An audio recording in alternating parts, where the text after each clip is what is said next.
Hello viewers, టాలీవుడ్లో బాగా high ఎక్స్పెక్టేషన్స్తో eagerly wait చేసే మూవీ దేవరా. రోజు రోజుకి ఎక్స్పెక్టేషన్స్ పీక్లో ఉన్నాయి.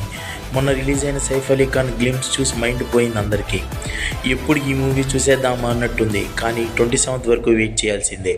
సైఫ్ అలీ ఖాన్ మాత్రం ఆ ఎక్స్ప్రెషన్స్, ఆ ఫిజిక్ అండ్ ఆ లుక్స్ మాత్రం చూస్తే మైండ్ బ్లోయింగ్ అనమాట. ఎన్టీఆర్కి సరిగ్గా సూట్ అవుతాడు విలన్గా. అనిరుద్ధ్ బీజిఎం కూడా చాలా బాగుంది మొన్న గ్లిమ్స్లో.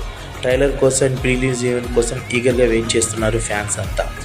ఎవరైనా టీజర్ చూడకపోతే వెళ్ళి అర్జెంటుగా చూసేయండి. Hello viewers, Tamil star hero అయిన విజయ్ నటించిన last but one movie GOAT greatest of all time మొన్న ట్రైలర్ రిలీజ్ అయింది. విజయ్ లాస్ట్ బటన్ మూవీ ఇది. అండ్ ఇంకో మూవీ తర్వాత విజయ్ ఫుల్ పాలిటిక్స్లోకి వెళ్ళబోతున్నారు. అందుకే ఈ సినిమా మీద భారీ ఎక్స్పెక్టేషన్స్ ఉన్నాయి. ట్రైలర్ కూడా చాలా బాగుంది. అండ్ ఈ సినిమా మీద హై ఎక్స్పెక్టేషన్స్ ఉన్నాయి. ఇంకా ట్రైలర్ చూడడం వాళ్ళు ఎవరైనా ఉంటే వెళ్ళి అర్జెంట్గా చూసేయండి.